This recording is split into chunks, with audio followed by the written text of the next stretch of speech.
जे काल केलंय तो जी आर कुठल्याही कायद्यात बसत नाही.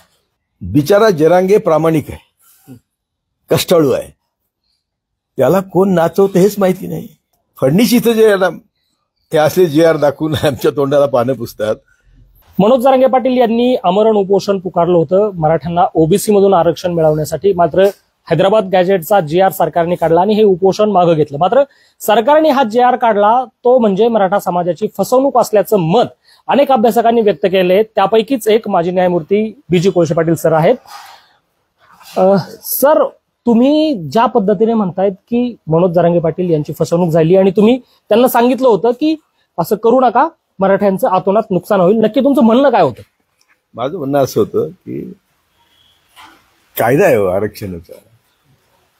तुम्हाला जर कोणाला मागासलेल्या जर सवलत द्यायची असतील, तुम्ही इकॉनॉमिकली, सामाजिकदृष्ट्या, आर्थिकदृष्ट्या, शैक्षणिकदृष्ट्या त्याची क्रायटेरिया आहेत. त्या सगळ्यात मागासलेलं ठरलं तर तुमचा ग्रुप वर्ग करतील, सरकार करील, केंद्र सरकार करील.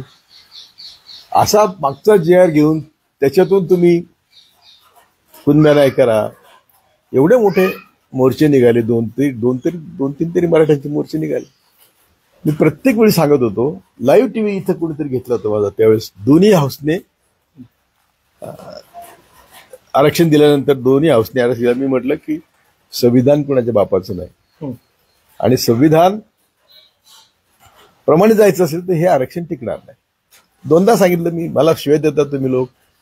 मी झोपडपट्टीतून आलेलो आहे, मी 6 रोजाने मजुरी केलेली आहे, त्यामुळे मला आरक्षणाची किंमत माहिती आहे. पण तेव्हा अशा परिस्थितीमध्ये जे काल केलंय तो जी आर कुठल्याही कायद्यात बसत नाही.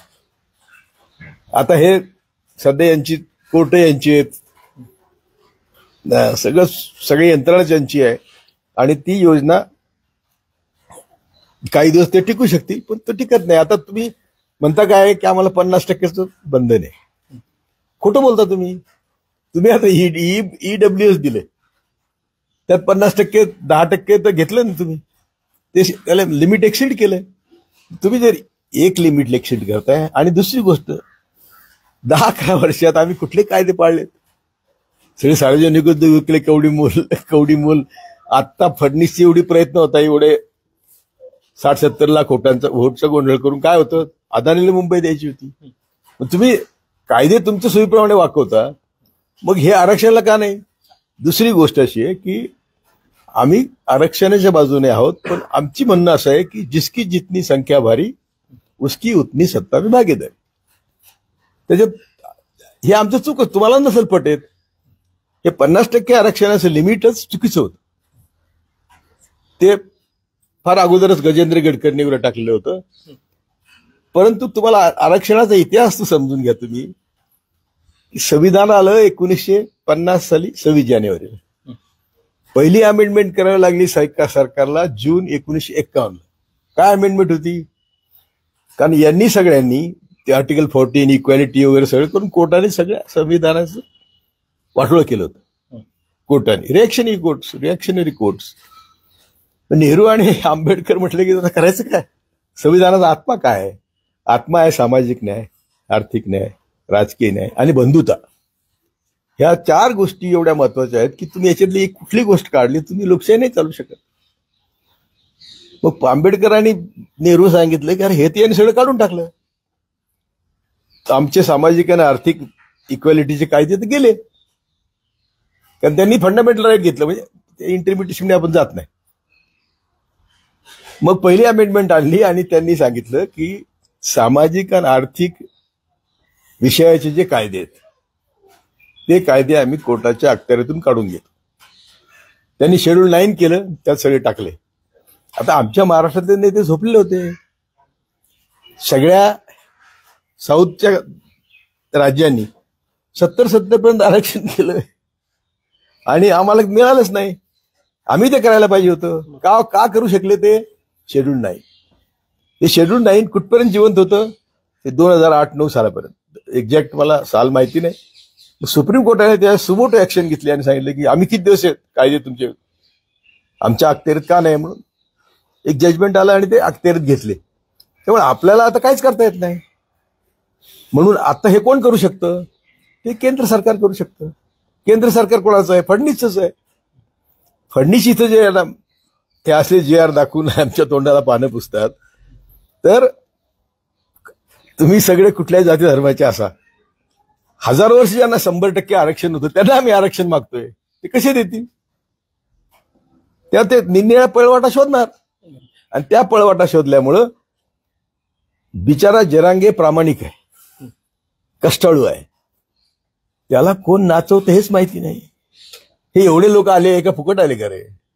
गावागावात गाड्या, तर याचा एक इन्व्हेस्टिगेशनचा भाग आहे. मागेही मराठ्यांचे मोर्चे निघाले होते, तर कित्येक मराठ्यांच्या नेत्यांना त्यांच्या ट्रस्टला कोटी कोटी रुपये आले. कोण देत? कुठे येतात? हे आंदोलन सुरू होण्याच्या आधी किंवा या सगळ्या चळवळीमध्ये तुम्ही मनोज जरांगे पाटील यांना फोन केला होता, नक्की काय बोलणं झालं होतं? आणि नुसता फोन नाही केला, मी रडलो फोनवर. काय झालं? मी म्हटलं बेटा तुझ्या पण तब्येतीचं वाटलं होईल. फार जुनी गोष्ट ती. त्यांनी सुरुवातीलाच केलं ना, खूप उपोषण, खूप मोठं लांब उपोषण केलं. तेव्हा मी म्हटलं की तुझ्या तब्येतीचं वाटलं, मराठ्यांचं वाटलं, तुझी मागणीच बरोबर नाहीये. ह्या मागणीने मराठ्यांना मिळणार काय? बरं, हे बघा आता 52% ओबीसी आहेत, त्यांना 27% आरक्षण आहे. काय असेल 27-25, त्यातून तुम्ही वाटा मागताय.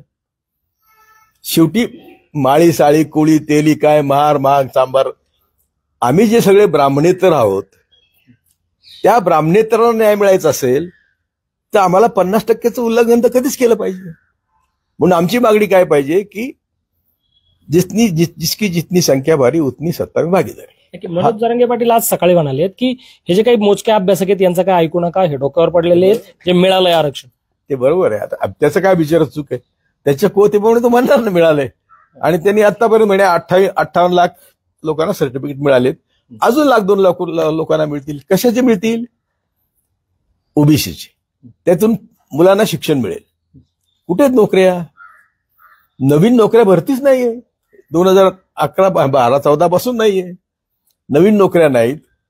त्या तुम्ही शिकलं तर पाहिजे, हे बरोबर आहे. शिक्षणाने दरवाजे खुले होतात. आम्ही शिकलो म्हणून तुम्ही बोलू शकतो. मी स्वतः शेतमजूर होतो, 36 पैसे रोजाने मी काम केलेलं आहे. माझ्या आईला 62 पैसे, वडिलांना 88 पैसे. या बॅकग्राऊंडमध्ये आम्ही इथपर्यंत आलो, तर ते काय असं संघर्ष करूनच आलो.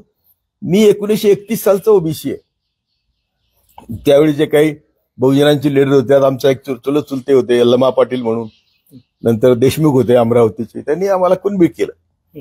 पण आम्ही कधी ते सर्टिफिकेट पण घेतलं नाही, ना आम्ही त्या नादाला लागलो पण नाही. तेव्हा माझीच तुमच्या माध्यमातून मला समाजाला विनंती करायची आहे की प्रश्न बाजूलाच राहिलाय. तुम्ही कोटीने मुंबईत आले, फार मोठं काम झालं असं म्हणता. तुमची संख्या किती, तुम्हाला मिळणार काय, विचार केला पाहिजे. दुसरी गोष्ट, त्याच्या सर्व काय म्हणतात, एकाला जरी मिळालं तर बस झालं. एकाला मिळण्यासाठी एवढे कोट्यवधी मराठ्यांना वेठीच धरता तुम्ही, आणि मुंबई वेठीच धरता. तर हे सगळं जर वाचायचं असेल तर व्हेरी सिस्टमॅटिकली हा मोर्चा मोदी विरुद्ध पाहिजे. कालच्या आंदोलनात जरांगे पाटलांनी आणि मराठा समाजांनी काय मिळवलं? मी तेच सांगतो ना, माझ्या मते काहीच मिळालं नाही, त्यांच्यामध्ये मिळालंय. त्यांचं आतापर्यंत आंदोलन किती झाले तेच म्हणतात की फक्त 58 लाख लोकांना आतापर्यंत नोंदी झाल्या.